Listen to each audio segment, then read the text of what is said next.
ಯೂಟ್ಯೂಬ್ನಲ್ಲಿ dark mode on ಮಾಡುವುದು ಹೇಗೆ ಅಂತ ಈ ವಿಡಿಯೋದಲ್ಲಿ ನೋಡೋಣ. ಯೂಟ್ಯೂಬ್ ಡೆಸ್ಕ್ಟಾಪ್ ವರ್ಷನ್ ಹಾಗೆ ಮೊಬೈಲ್ ಆ್ಯಪ್ ಎರಡರಲ್ಲೂ ಡಾರ್ಕ್ ಮೋಡ್ ಆನ್ ಮಾಡೋದಕ್ಕೆ ಆಪ್ಷನ್ಸ್ ಇದೆ. ಆದರೆ ಆ್ಯಪ್ನಲ್ಲಿ ಈ ಡಾರ್ಕ್ ಮೋಡ್ ಆನ್ ಮಾಡೋ ಬಟನ್ ಹುಡುಕೋದು ಸ್ವಲ್ಪ ಕಷ್ಟ. ಡಾರ್ಕ್ ಮೋಡ್ ಯೂಸ್ ಮಾಡೋದ್ರಿಂದ ಮೊಬೈಲ್ನ ಬ್ಯಾಟ್ರಿ ಲೈಫ್ ಹೆಚ್ಚಾಗುತ್ತೆ, ಹಾಗೆ ಕಣ್ಣಿನ ಮೇಲೆ ಸ್ಟ್ರೆಸ್ ಕೂಡ ಕಮ್ಮಿ ಆಗುತ್ತೆ. ಕತ್ಲಲ್ಲಿ ಮೊಬೈಲ್ ಯೂಸ್ ಮಾಡುವಾಗ ಕೂಡ ಡಾರ್ಕ್ ಮೋಡ್ ಆನ್ನಲ್ಲಿ ಇದ್ದರೆ ಈಸಿಯಾಗಿ ನೋಡ್ಬೋದು. ಈಗ ಮೊದಲಿಗೆ ಡಾರ್ಕ್ ಮೋಡನ್ನು ಡೆಸ್ಕ್ಟಾಪ್ನಲ್ಲಿ ಆನ್ ಮಾಡೋದು ಹೇಗೆ ಅಂತ ನೋಡೋಣ.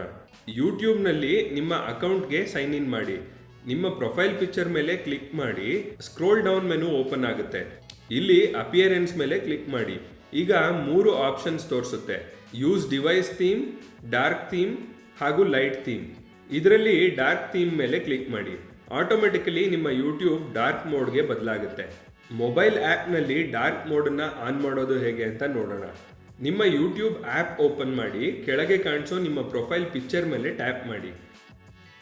ಈಗ ಸೆಟ್ಟಿಂಗ್ಸ್ ಐಕಾನ್ ಮೇಲೆ ಟ್ಯಾಪ್ ಮಾಡಿ. ಜನರಲ್ ಹೆಡ್ಡಿಂಗ್ ಕೆಳಗಡೆ ಅಪಿಯರೆನ್ಸ್ ಮೇಲೆ ಕ್ಲಿಕ್ ಮಾಡಿ ಡಾರ್ಕ್ ಥೀಮನ್ನು ಚೂಸ್ ಮಾಡಿ. ಈಗ ನಿಮ್ಮ ಮೊಬೈಲ್ ಆ್ಯಪ್ನಲ್ಲಿ ಕೂಡ ಡಾರ್ಕ್ ಥೀಮ್ ಆನ್ ಆಗಿದೆ. ಈ ವಿಡಿಯೋ ನಿಮಗೆ ಇಷ್ಟ ಆಗಿದ್ರೆ ಲೈಕ್ ಮಾಡಿ, ಹಾಗೆ ತಂತ್ರಜ್ಞಾನದ ಕುರಿತು ಕನ್ನಡದಲ್ಲಿ ಮಾಹಿತಿ ಪಡೆಯಲು ಬೆಲ್ ಐಕಾನ್ ಒತ್ತಿ ಟೆಕ್ ಟಾಕ್ ಇನ್ ಕನ್ನಡ ಚಾನೆಲ್ನ ಸಬ್ಸ್ಕ್ರೈಬ್ ಮಾಡಿ.